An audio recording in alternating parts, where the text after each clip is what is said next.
डुगी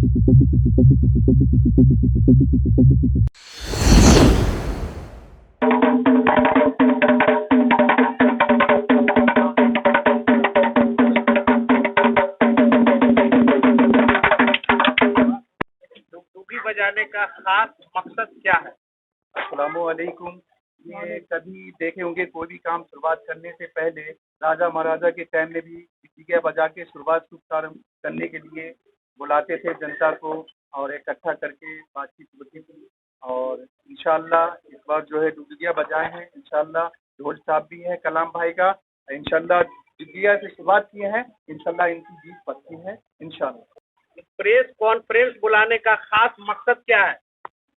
सबसे पहले मैं आपका और हमारे बीच जो हमारे समर्थक हैं उनका तहे दिल से शुक्रगुजार हूं और आभारी हूं।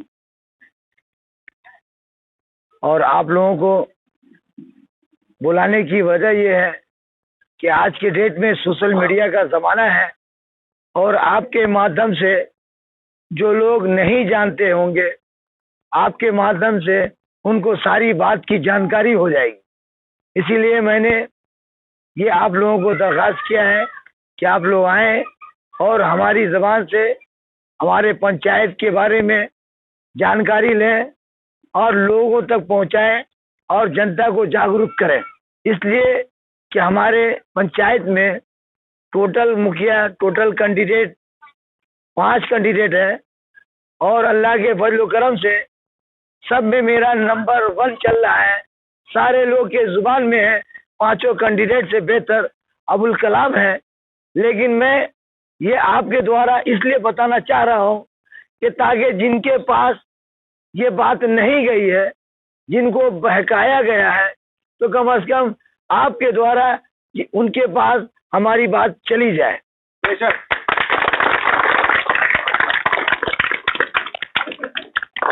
इससे पहले भी आप कैंडिडेट रहे थे, रनर कैंडिडेट थे, तो पिछले 5 साल में आप जनता से संपर्क में थे या नहीं थे, ये पहले बताएं। बिल्कुल संपर्क में था और मैं जब भी था तो बखूबी जनता के साथ में बढ़ चढ़ कर काम किया हूँ। जैसे मिसाल के तौर पर 2016 में इलेक्शन हारने के बाद भी मेरे पश्चिम साइड का रास्ता बिल्कुल खस्ता हालत था। वर्तमान मुखिया 2 बार जीता हुआ था, उसके बावजूद भी वहाँ पर चलने में लोगों को कष्ट होता था। मैंने अपने पैसे से चिमनी से टेलर मंगवा करके उस रास्ते को रिपेयरिंग किया। अजीम चौक से उतरने की जगह को रिपेयरिंग किया। उसके बाद आप आ जाइए हमारे गांव में पश्चिम साइड से जो रास्ता है, जो मस्जिद की तरफ लोगों को आने जाने में तकलीफ होता है, और रिसेंटली 2 महीना पहले अपने पॉकेट से पैसा खर्च करके उस रास्ते को रिपेयरिंग किया।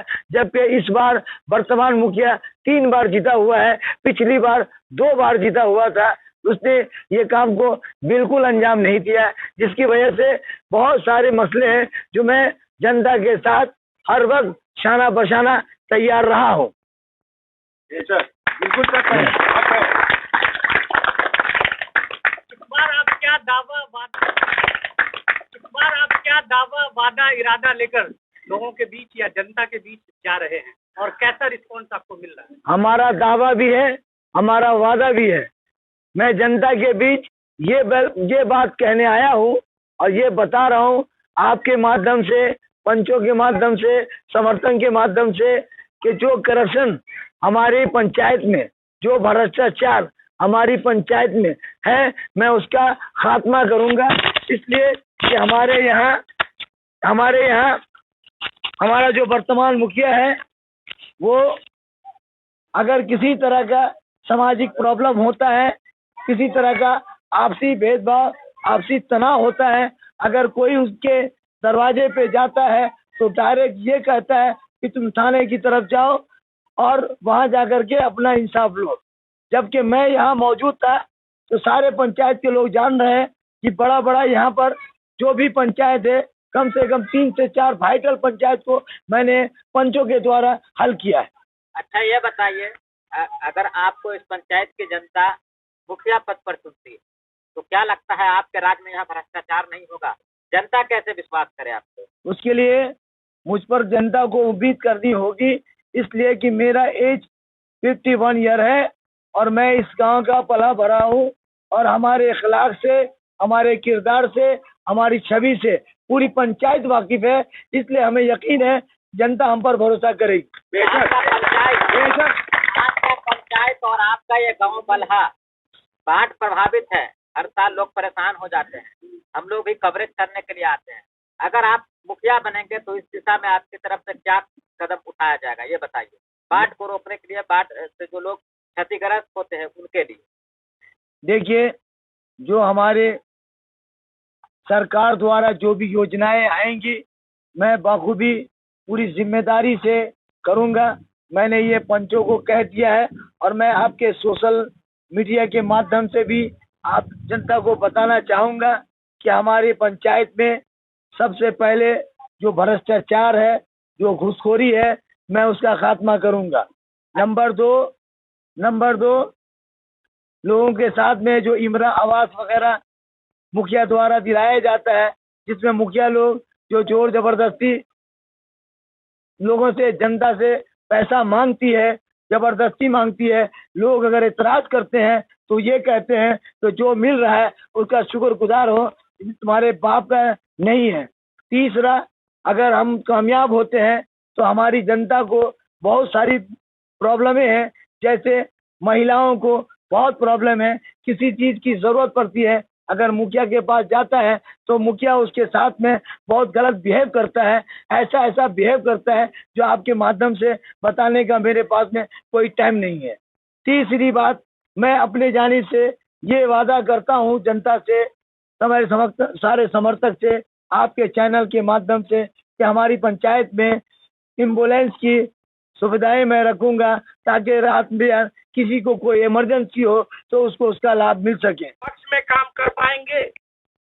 बिल्कुल, किसी जगह में मैं कहीं से नहीं रुक सकता हूँ, ये मेरा वादा है। अच्छा, तो ये बताइए जीतने के बाद वो 3 काम जिसको आप प्राथमिकता देंगे, प्रायोरिटी में रखेंगे, वो काम।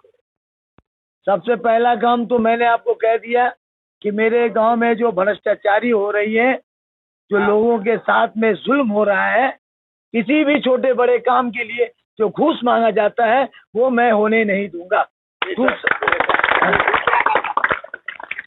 दूसरा काम मैंने बता दिया कि किसी महिला को, किसी भी फर्द को, कोई भी व्यक्ति को अगर कोई मुखिया द्वारा चाहिए, वार्ड मेंबर द्वारा चाहिए, जो पॉसिबल होगा, मैंने बार बार कह दिया है, उसको जाने की जरूरत नहीं होगी, उसके घर बैठे उसका काम होगा। और तीसरा, मैंने ये कह दिया है कि बच्चों के स्कूल के लिए जो सुविधाएं हैं, जो पढ़ाई मास्टर जो कोताही कर रही है, ये तमाम चीजें मैं टीचर पर, स्कूल में मैनेजमेंट पर पूरी जिम्मेदारी से ध्यान रखूंगा। विपक्ष में रह करके क्या करेंगे? आखिरी में ये नेताजी, 1 मिनट, ये 14 आपने कहा कि पक्ष में रह करके ये करेंगे, विपक्ष में रह करके आप क्या करेंगे? देखिए, हमारा मानना है, जब मैं वोट भी मांगता हूँ तो जनता से यही शब्द कहता हूँ, चाहे मैं घर जाके बोलता हूँ या कॉन्फ्रेंस में बोलता हूँ, चाहे मीटिंग में बोलता हूँ, कि हमारे बीच 5 कैंडिडेट हैं, जो बेहतर है उसको चुनिए।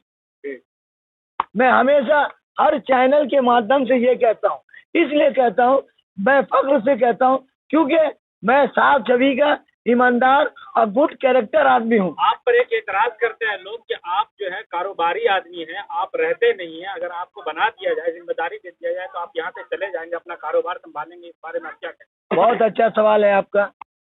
अगर हमारा बिहार इतना अच्छा होता तो आज हमारे हर घर से एक एक आदमी प्रदेश की तरफ नहीं जाते कमाने के लिए, जब हमारा यहाँ रोजगार का सुविधा होता। जब हमारे दादा यहाँ थे तो हमारे वालिद साहब कोलकाता पोर्ट ट्रस्ट में नौकरी करते थे। जब हमारे दादा इंतकाल हो गए, हमारे पापा जो है रिटायर होने के बाद गांव पकड़ लिए, और जब तक वो हयात थे तो गांव में थे। जब वो गांव में थे तो हमारे पास भी रोजगार की जरूरत थी, मैं कोलकाता गया, मैं भी वहाँ अपना फैक्ट्री लगाया, कारोबार लगाया, अल्लाह का दिया हुआ हमारे पास सारी चीज़ है। हमारा एक लड़का बीटेक इंजीनियर कंप्लीट है, दूसरा लड़का भी बी कॉमर्स है, तीसरी भी, मैं टोटल चीज़ से मैं कंप्लीट हूँ। और मैं ये ख्वाहिश करके, मेरी ये ख्वाहिश है, जबकि मेरे बच्चे इस मामले से राजी नहीं, और मेरी ख्वाहिश है कि मैं जनता के बीच रह करके खिदमत खल्क करूं, लोगों की सेवा करूं। ये सोच करके मैं मैदान में आया हूं। जब मैं जीत जाऊंगा तो मैं कोलकाता क्या चीज के लिए जाऊंगा, जबकि मुझे अल्लाह का दिया हुआ सारा चीज है। मुझे बैठ करके यहाँ खाने को अल्लाह ताला ने रोजगार दिया है। मैं जानता हूँ यहाँ की सरकार ने मुखिया को मात्र 2500 रुपये सैलरी देती है। मुखिया को 2500 रुपये में क्या संसार कर सकता है? उसके बावजूद में मैं आप लोगों से वादा करता हूं चैनल के माध्यम से कि मैं किसी व्यक्ति से एक पैसे नहीं लूंगा, क्योंकि सोर्स ऑफ इनकम हमारे आमदनी का जरिया है, इसलिए हमें कोई दिक्कत नहीं है। मैं आपकी सेवा के लिए खड़ा हूं, ये बात बखूबी जनता जानती है। जनता को क्या संदेश देंगे? जनता को ये संदेश देंगे, सबसे पहले कि हमारा वर्तमान कैंडिडेट या दूसरा कैंडिडेट भी बहुत तरह से धमकी दे रहा है, बहुत तरह की बात कर रहा है। तो आप लोग एक बात ध्यान में रख लीजिए, मौत बरहक है, आना है तो आना है। इसलिए किसी के धमकी में, किसी के बहकावे में नहीं जाइएगा। मैं आपके चैनल के माध्यम से ये कहना चाहता हूँ प्रशासन से कि जितना ज्यादा से ज्यादा सिक्योरिटी दे, ताकि कोई भी आदमी भ्रष्टाचारी, कोई भी आदमी गुंडागर्दी करके वोट लेने की कोशिश न करे।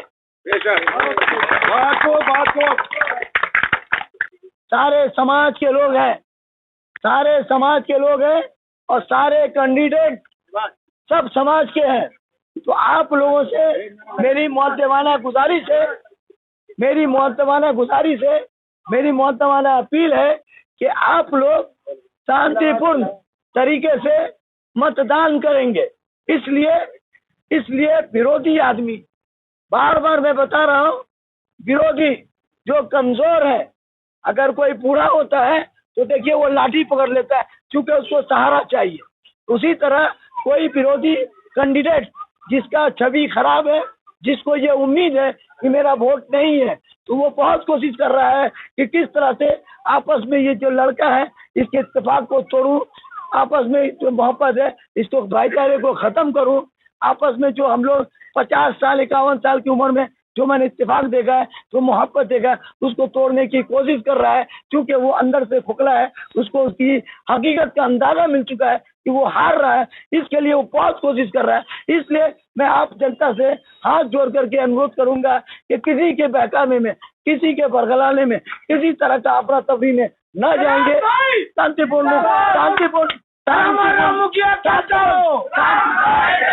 शांतिपूर्ण तरीके से आप मतदान करें, मत करें और किसी तरह के भेदभाव में न जाए, क्योंकि इलेक्शन 4 दिन के बाद खत्म हो जाएगा, लेकिन हम सब समाज के हैं, एक साथ ही रहेंगे। यही बात कह करके मैं अपनी बात खत्म करता हूँ। जय हिंद। हमारा मुखिया करता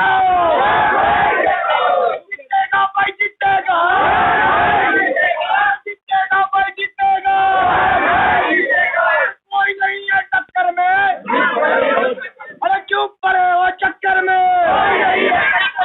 जीतेगा भाई, जीतेगा।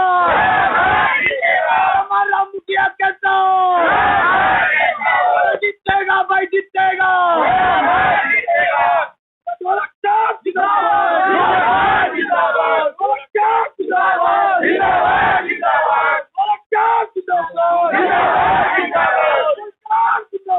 जिंदाबाद।